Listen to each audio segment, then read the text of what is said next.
Good afternoon, everyone. It is Sunday. This is Tiffany Nicole Speaks. Good afternoon. Happy Sunday, everybody. I am so grateful and so thankful to be here on this great and glorious day. It has just been a beautiful day, right? Outside in the weather. Oh my goodness. 74 degrees today, 75 degrees today. It felt amazing. So I just want to dive right in, right? You guys, I'm sure have been looking for me. And so I made this promise that I was supposed to come out with this content about family estrangement. And this came after the huge news break about Kirk Franklin and his whole situation, and how he had to basically relive his childhood, how he had to have those tough conversations with his mother, and how his mother was in denial about Kirk's birth father.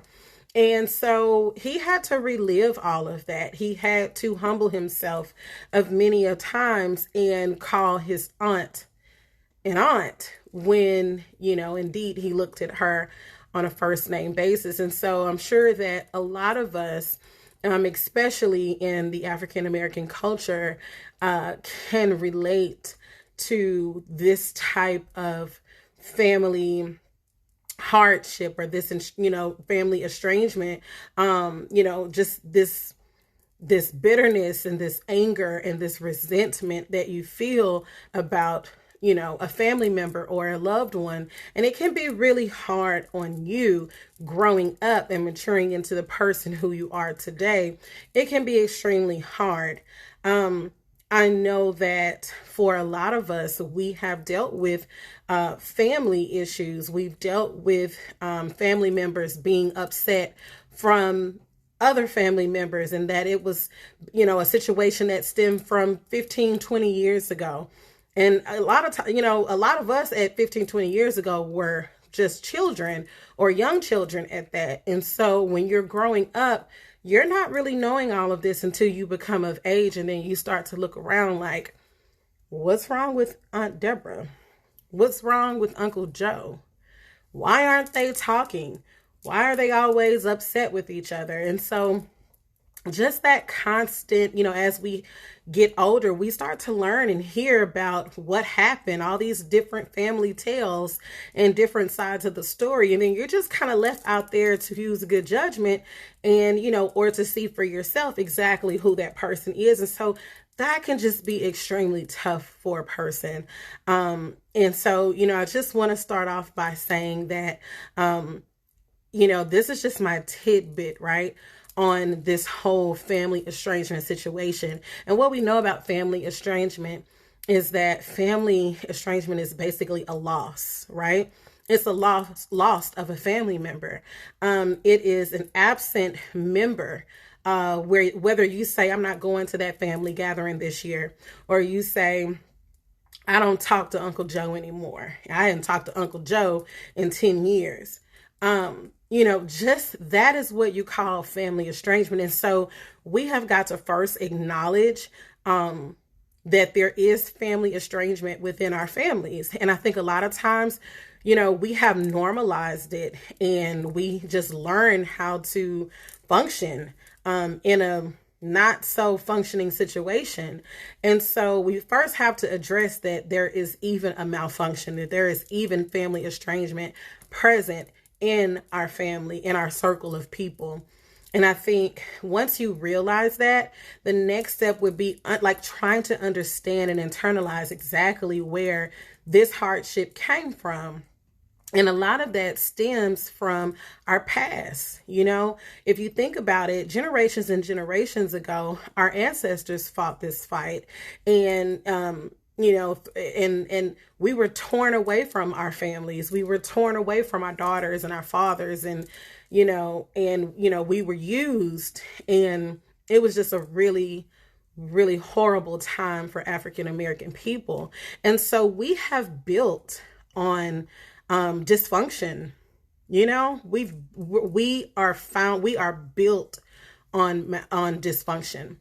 And so I think that it's important to recognize that first or second. The next thing would be, how do you come from that? How do you grow? How do you move past all of that? Because a lot of times, I'm just going to tell you, when you're holding on to the past and to what was and to what happened with Uncle Joe and Aunt Deborah, and, they're not invited over here, and no, I always have, Christmas dinner over here and they don't ever show up.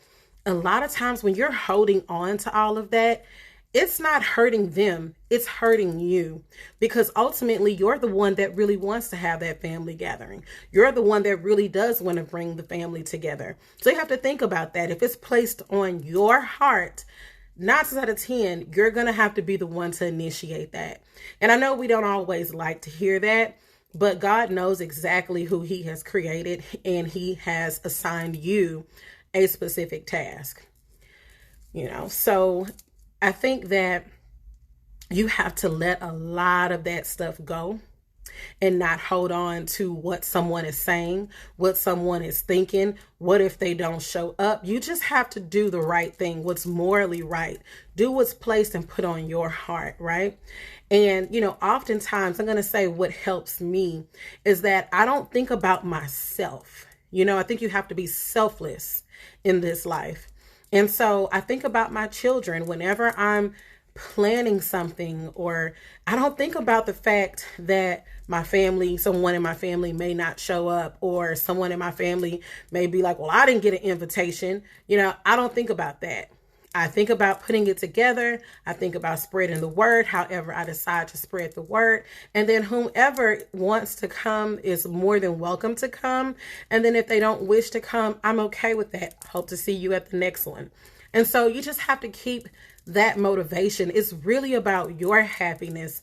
It's about you on that level. I'm saying be selfless, but I'm saying I want you to think about, once you're selfless and you put it out there, you have done exactly what you needed to do. Not being selfish, not, trying to hold a grudge. You're literally putting it out there for your family to accept and to engage and to be a part of it. And you do that because you're not thinking about self in that moment. You're thinking about your kids, because you want your kids to be able to grow up and to enjoy family, and to see what it's like to have cousins and to have uncles and aunts, and to have, you want your kids to see that. And so in trying to bring your kids into a healthy situation, I think that you need to be the person that is in control of that environment, and you need to be the one to set the tone. And a lot of times we don't want to be. Sometimes we want to be the ones to show up to the family gathering and do absolutely nothing. But again, God gave you, he gave you the tools to use to be able to create this very thing for yourself and for other people. So, God gave you the responsibility. So my first thing was recognizing that there is dysfunction. B is, how did we get here? And C would be, okay, how do we move on? How do we move forward?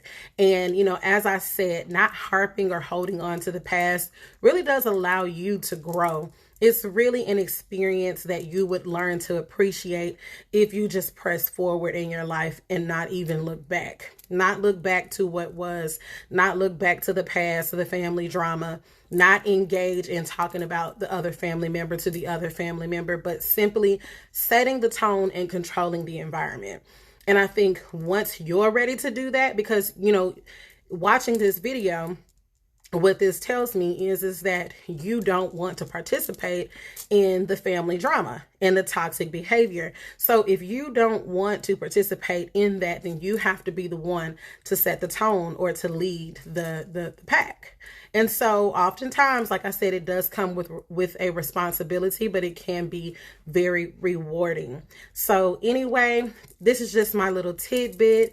I just want to say, for anybody that may be going through this, it can be difficult to relive your childhood and to maneuver and work through adults not taking responsibility. for their behaviors or for their actions. And I know a lot of times, even when I was growing up, I was placed in adult-like situations where I had to internalize a lot of things, and I had to understand and try to make sense of why adults were not adulting. Why weren't the adults the one coming to me and apologizing? Why weren't the adults coming to sit down and have the conversation with me? Why was I sitting them down to have a conversation with them? Instead of them calling me, why was I calling them to initiate a conversation about something that I hardly even know how to address as a child? And so God put me in very mature situations. And so, like I said, for those of you who may be going through this, it can be very trying, but just know that God doesn't give you anything that you cannot bear, that you can't get through. And so you will get through this, but I think you have to just kind of take your time, be patient in this, and know that you are in control. Like, you are in full control. This is about you. This is your journey. And definitely don't allow anybody to have you harvest or hold on to the past. Move forward, grow, spread your wings and fly. You know what I mean? Grow as a person, because the more you know, the more you grow, right? So get all of the knowledge that you can, just about being a better self. And I think that always ends up working for you. But definitely don't let the past, hold on to you. I think that we definitely need to just live. And that comes through experience, that comes with time, and that comes with prayer. And so I hope this is helpful to anybody who is out there that is going through family estrangement. You definitely can address this. You definitely can tackle this, and you definitely can get through this. Love and peace, y'all. Sorry it took so long, but I'm here. Tiffany Nicole Speaks. Peace.